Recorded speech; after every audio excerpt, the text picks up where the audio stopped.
Well, good morning, everyone. Don Cramer with the Cramer Group at NRED Realty, welcoming you to episode, let's see, today 72 or 73? I think it's 73, episode 73 of Coffee with Cramer and Colleen. Again, I'm Don Cramer. Colleen Schaefer sends her best today. She is out and about on some items, so we hope to have Colleen back on the virtual studio in an upcoming episode, but like I said, she sends her best, and hope everyone's doing a wonderful day today here this Tuesday, the last Tuesday of the month of July 2020. So we're counting down to the last few days here of the month, and hope you're having a great time. So if you're joining us for the first time, do us a big favor, hit the like button on below, and if you have any questions about what we're covering today or questions about real estate, do us a big favor, put those questions down in the comment section. We'll definitely get back to you, because on Coffee with Cramer and Colleen, we're here about real estate, lifestyle, and community here in Las Vegas. So on today's episode, this kind of came about vis-a-vis a couple of conversations I've had both with people looking to buy now, or thinking about now, thinking about later, and also some conversations I've had sort of with our brokers and the market. And we've done a couple of videos recently, and we're, because this continues to come up, we want to provide information and data, and then kind of take our thoughts on it, so you have the news and information you need. So what we're talking about specifically on today's episode is, should I buy now, or should I buy later, or should I pay later in some cases? It's the old song there by The Clash. Should I stay or should I go? Well, should I buy or should I wait? Maybe that's Clash's new song. Anywho, so what we've done today is I want to kind of give a case example here of a home here in Las Vegas, and what would be involved in buying it, purchasing it now, and also to what may come, because I've got conversations with not just clients, but with friends, because there is expecting a housing market crash. It kind of cracks me up as to where they get that, because unfortunately I don't have my magic 8 ball today. I ask them where theirs is. We have a little laugh and a giggle about it. But that being said, too, we did a video the other day, a little over a week ago, about some comments from financial planner Susie Orman. Also, too, we also put up some slides and information and data from leading economists in and around the housing industry, and they had a wide range of different calculations as to what home prices are going to do over the next year, and kind of the outlier. And the reason why I say it's outlier is because they had a pretty noticeable drop in where they think prices are going to be next year. And I want to kind of use that as part of the example. And that's CoreLogic, which is a large data company representing the data and analysis services for many of the realtor associations in the United States. And their economist team is projecting, spring of next year, home prices to be down. And so we want to use some of these models to show what could possibly happen, or what are the chances of those things happening, and kind of lay those cards out to show, okay, well, how big of an impact are some of these things? How big an impact is it on prices? How big an impact is it on interest rates? Because as we like to say, we as the Cramer Group go with what we know. And what we do know is we have interest rates. 30-year mortgage rate is basically about at 3 percentage points. Bubbles up, bubbles a little down a little bit based on credit and history and things of that nature.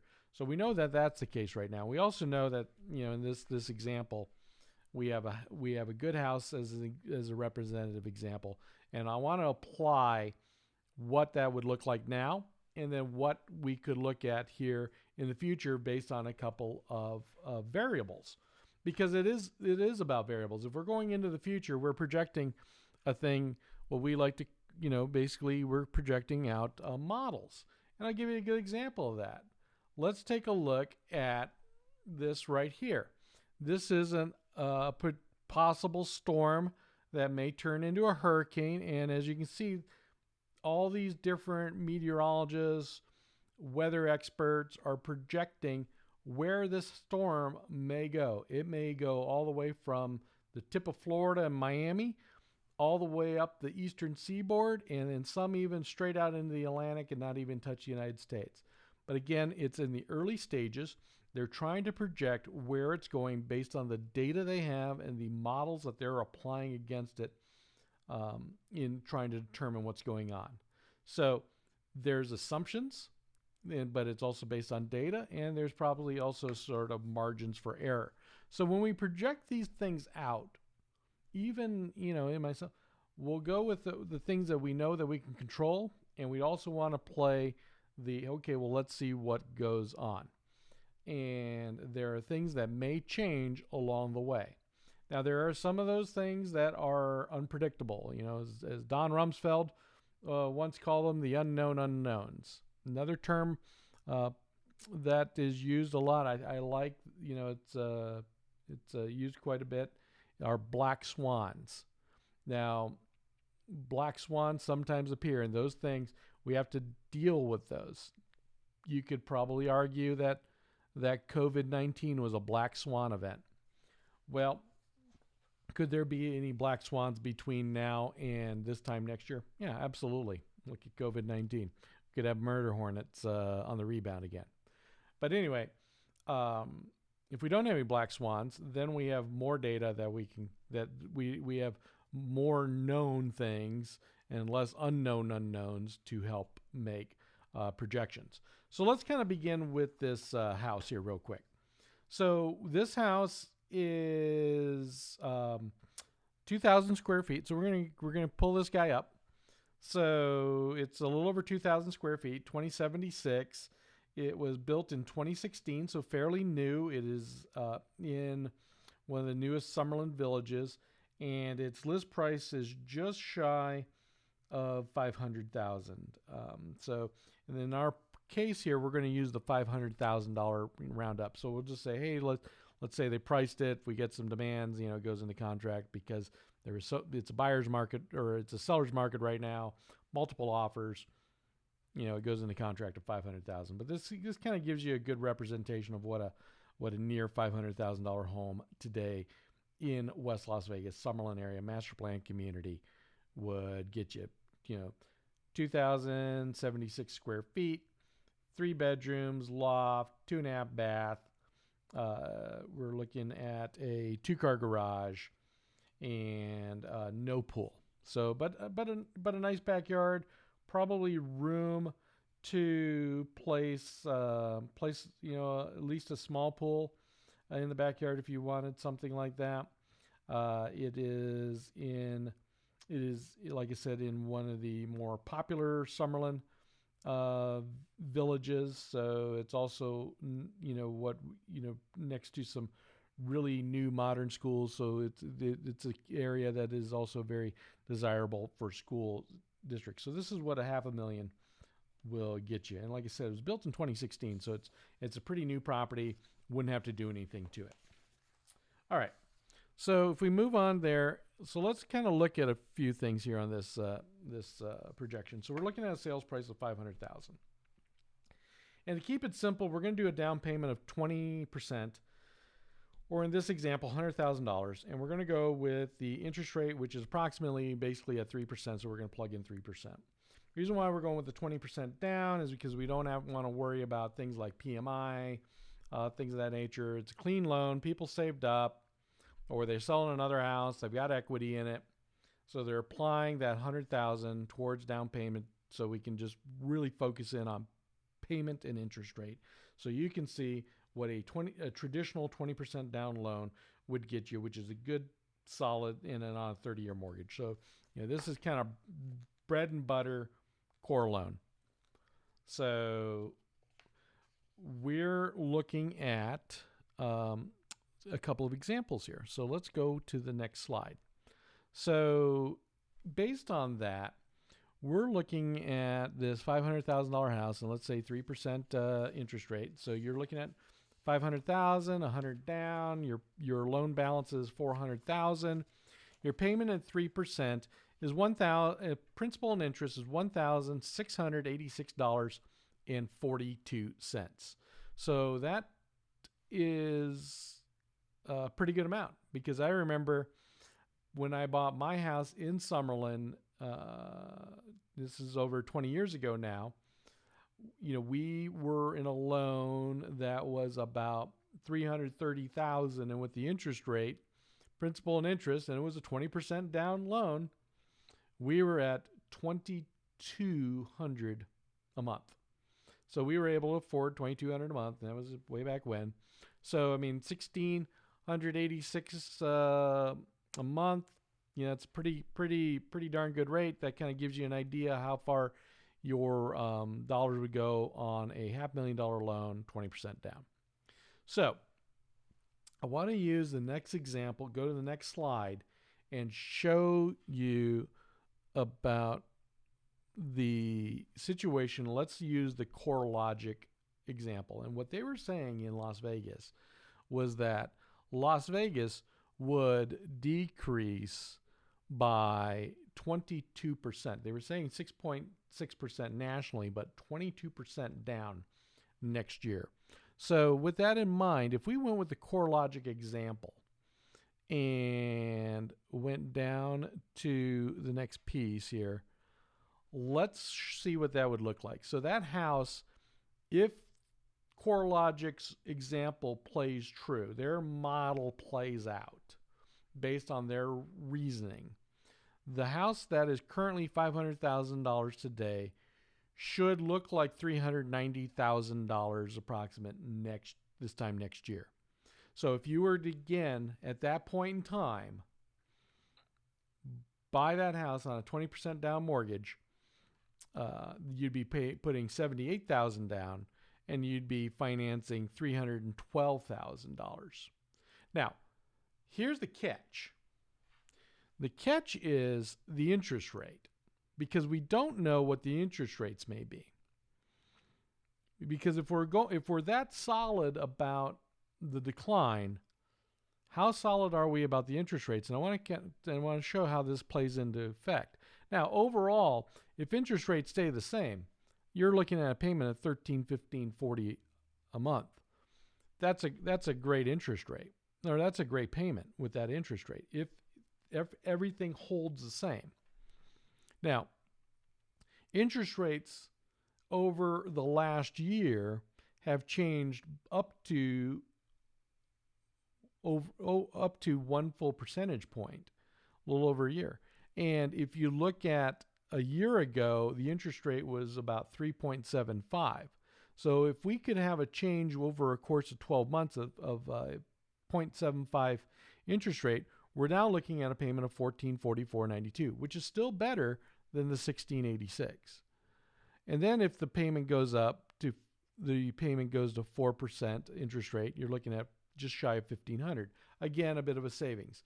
So if you're trying to play the market and you're hoping for the 22% decline, and that's what you're trying to get into, you're going to be waiting a year, and you're going to be getting into a house for lower price and lower payment on the 22% price decline model being projected by CoreLogic.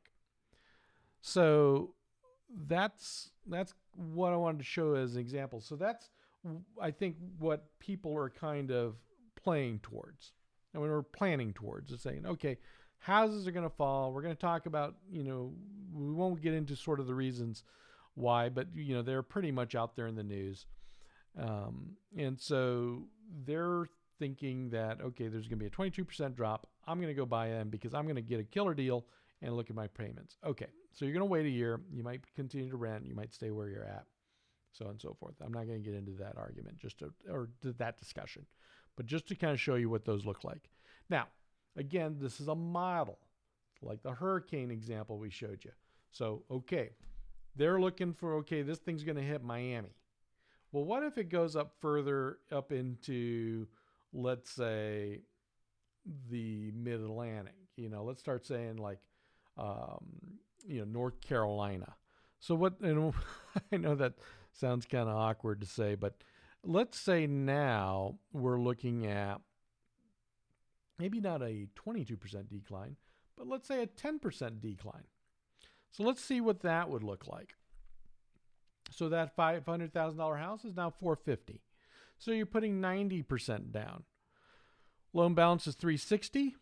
If interest rates stay the same at 3 percentage points, your payment is $1,517.77 versus $1,686.42 for principal and interest.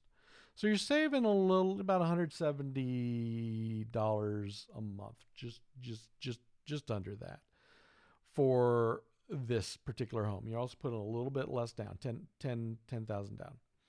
So if interest rates stay the same, but again, we're also factoring in there's a possibility of interest rates going possibly up. What are the chances of them going more towards the up than the down?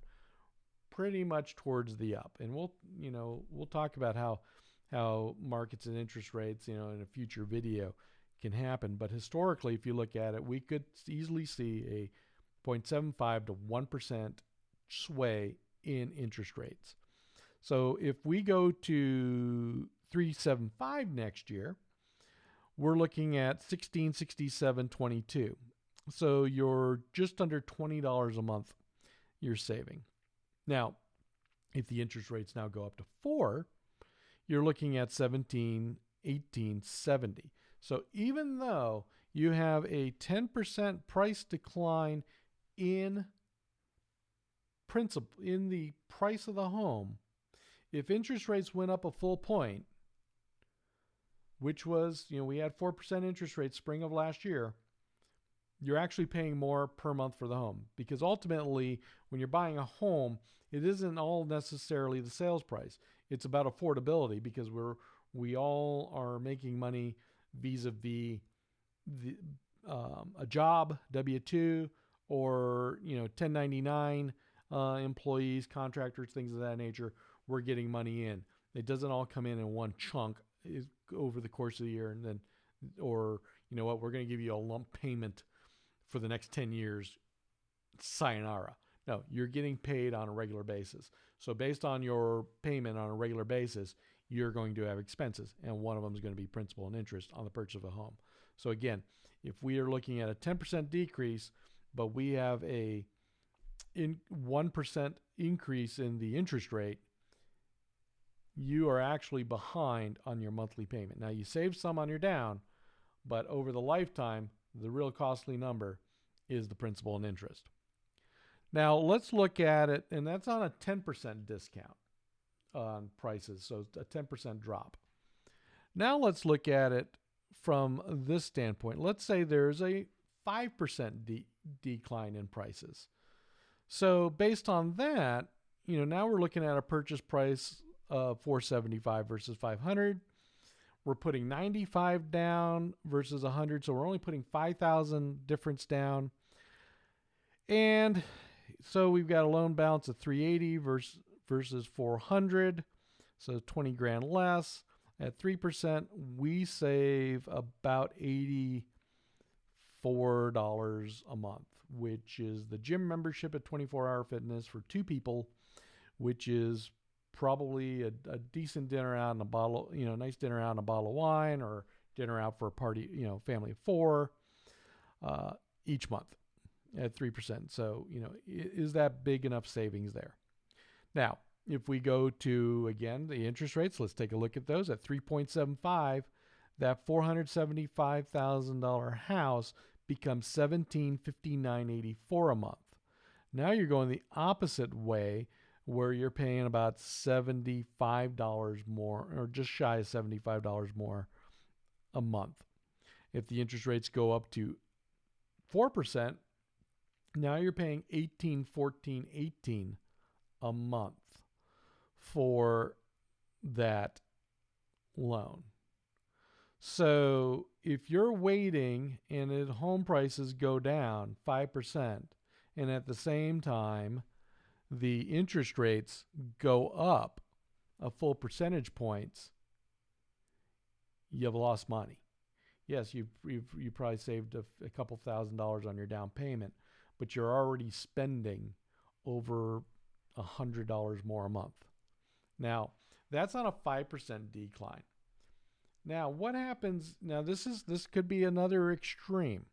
What happens if prices go up? Now, I'm going to give you a little note here about that CoreLogic article. So when that came out back in early June, they were projecting, like I said, a 6.6% decrease over the year. And they believed that the decrease was going to begin in June of this year with a 1% drop in median home price in June, July, and August. Okay, so if that was the case in May, where our median home price was approximately right around 314, 315, I don't have the exact number right here in front of me. That means that price would have went down about $3,000 to about $311, somewhere right around that neighborhood. Well, what happened in June? Well, in June, it went from 314 up almost 3 percentage points to 325. So it went up, 10 to 11,000. So it was almost not quite 12. So it's about 3.5%. Well, what is July going to look like? Well, July early estimates are it will go up again because demand has been so strong because of buyer demand and short supply. And those are the things that we, again, go with what we know. We know buyer demand is continuing to be high because we're putting more homes into contract than we are listings. And even pre-pandemic, we had a shortage of inventory, and that continues to show itself today. So that median price looks like there's an estimate of going to 330 for the month of July in Las Vegas. So again, another historic high. So we go from 314, 315 in May to 325 in June, now to 330 in July. So over that 2-month period, CoreLogic said, well, we should drop 2 percentage points from May. We're actually going up almost 5% from the May number. That's a big swing. That's a 7% difference. So again, it's a split. That's that model we're talking about again. So not only are we looking at this next example and saying, well, what happens if prices go up, Don? I mean, is that what are the likelihoods of that? It's probably remote. Sometimes, in some cases, maybe as remote as the 22% drop. But I wanted to show this to you to see, okay, are you still willing to wait out, or do you want to go take a look at these numbers again and think about it? So let's say we do have a 5% price increase year over year because interest rates stayed low. And, if that's the case, maybe interest rates do stay lower. Well, that $500,000 house is now $525,000. In order to purchase that home, you're now putting $105,000 down for a loan balance of $420,000. So your payment this month, if we bought it at 3%, was $1,686.42. If interest rates happen to bear themselves out a year from now, that's a theory, your payment goes up to $1,778.74. So you've went up monthly. So not only do you have to come out with more down, your payment's going higher. Now, if prices increase 5%, that means there's still strong demand. If there's signs are showing the economy is recovering by then, again, those are ifs, interest rates will probably start to rise because of them wanting to tamp down the appreciation rate. Because why do interest rates rise and fall? Interest rates rise and fall because they're based on consumer demand and inflation. Those are a couple of the biggest drivers. So we're looking now at a payment of let's say that interest rate goes to 3.75. You're now looking at a payment of $1,945.09. If we go to a 4% interest rate, we're looking at a payment of roughly 2,000, just over 2,000 a month. So your payments are almost, if it goes up a full point and there was a 5% increase in the same home next year, that home will now cost you $300 more a month. So you have to ask yourself this question. Where am I at? What is my job situation? And is it really, is it really that important to worry about, a theory of it dropping versus I know what my interest rate's now and what my payment would be now because I can afford it? Or do you want to sort of wait for it to drop? And believe me, we all want a deal. Sometimes we all want to get a better deal than somebody else. I mean, whether it's a car, it's a television, it's a home. At the same time, we also know we also don't always get the screaming deal. If we're waiting for example, if we're waiting for I'm going to buy some Amazon. Well, when are you going to buy it? Well, I'm waiting for it to get down to $1,000, and that's still a big chunk of money. Well, right now it's at $3,000. What are the chances of it? How long are you willing to wait for it to get to $1,000? Now that's a stock. We're talking about a house that you intend to live in and enjoy over a 30-year period. So I ask again this question. If the worst case scenario bears out, which is a 22% decline by CoreLogic, and right now the model isn't quite following the actuals are not quite following their model, are you willing to wait that out? Or, and you've got a great interest rate now, because you may see, well, Don, how can you project that interest rate out? Well, I don't need to project it out. What I need to do is show you, okay, these are what the interest rates have been the last 12 years. So during the at the bottom of the Great Recession, interest rates were at over 5%. Then they worked their way down to the mid threes 4 years later. But then you'll notice they pump back up again, back into the fours, then back down to the mid threes when things were going good. And then over the last couple of years, again, a year ago, July average was 3.77, but even the year before was 4.5. So you can see from 2018 to 2019, you could see it like almost a full percentage point difference. And I'm sure in some of the months, if you looked at a certain month during that time of the year, based on when you close, it could be that big a swing. Like I said, right now, we're currently at 3 percentage points. So again, we go with what we know. We know this house is $500,000 approximately.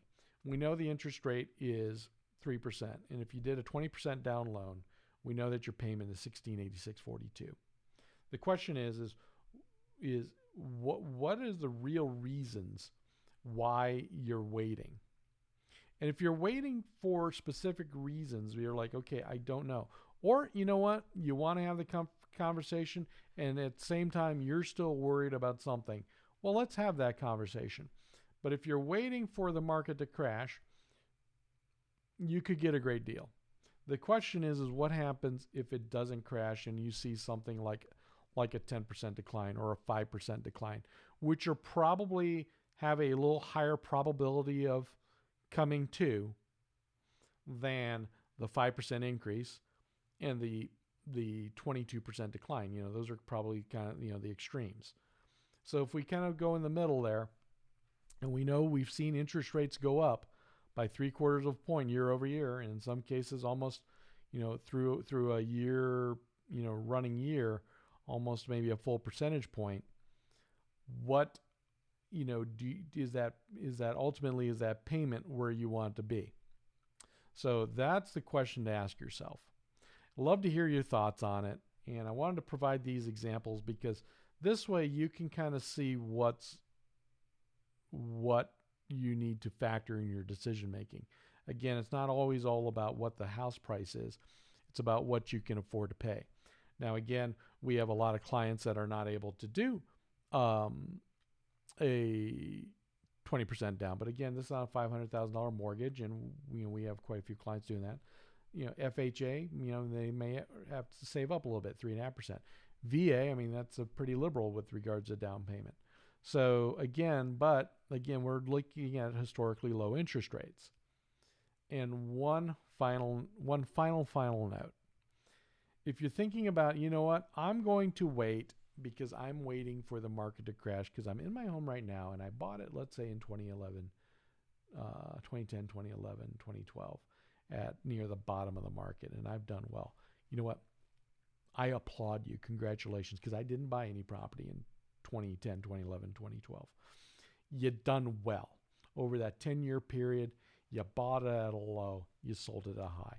You bought that Amazon at $1,000. Now it's up to, let's say where it's at right now. I think it's poking around $3,000. And you've got an opportunity. So you've got great equity in your house. You've got a low interest rate. You can afford, because your employment situation or your money making, the way you generate money for the household, you're able to get the loan, secure the loan, and buy it. Okay, if you can do those three things and get into the place you want to, do you want to do that because you know you can do that? Those things, you know, you've got the equity, you've got the interest rate you want, and you've got the ability to pay for it. Do you want to go with those that you know right now? Or do you wait for the crash? Because if the crash happens, well, that means your home that you currently live in is probably going to take a hit too. And let's say it also took that same 22% hit. So again, let's use the Amazon stock. If it took a 22% drop, well, you lost about a little over $660. So again, you're now down from $3,000 to $2,300 and change. Well, you still made money. You still got great equity from your original house, but you know what? You lost 22% equity in your current house, and even though you gained 22% purchasing, raw dollar power in the new place, but most likely that interest rate is not going to be at 3% as well, because if you think you can move one lever, another lever may move on you, and that maneuver is the interest rate. And if that interest rate goes up and you don't have as much to put, number one, you don't have as much to put down, or you don't have as much cash reserves on hand, because right now, but at the same time you're going in with a lower price house, but you know what, your payments a little better even at a higher interest rate. Well, congratulations. But is that something you really want to run into right now versus the more median solutions or what you know right now? So again, food for thought. That's why buyer demand is so strong right now, because they have equity. People that have bought in 2010, 2011, 2012 have a tremendous amount of equity. And even though prices are high right now, or the highest they've been, they're still in track with inflation. They're still affordable because of the interest rates. So that's why people are buying. And if things do happen next year, that their affordability still holds, because if they're still holding right now, they've still got their jobs versus the layoffs, furloughs, things of that nature, then they're going to weather through this storm. Let's say there is a 22% decline. At the same time, there's also talk of, 1 or 2 to 3 year recovery in home prices if that big decline happens, versus the 10-year recovery. So it's again a smaller window, smaller drop, smaller recovery, based on that one particular model. So again, we wanted to kind of bring these examples to you. Love your opinion. Love to hear what you're thinking on it. Again, we want to bring you the information and the data you need to make the right decision. So on behalf of Colleen Schaefer, I'm Don Cramer with the Cramer Group, and cheers to you for tuning in to another Coffee with Cramer and Colleen. Tomorrow, Wednesday, we're going to go over the weekly recap. So we're going to kind of go over the numbers. And right now, the numbers are still looking that we have more buyers wanting to buy right now than we do have available sellers. So inventory continues to drop, while number of houses continue to slightly rise going into contract. So we're going to have that. We're going to go over those numbers tomorrow. So again, if you have any questions about buying, selling, or investing in real estate, do us a big favor. Reach out to us. We love to answer your questions, love to hear your thoughts. And on behalf of Colleen, we appreciate you tuning in. Wish you a wonderful day. Take care. Bye-bye.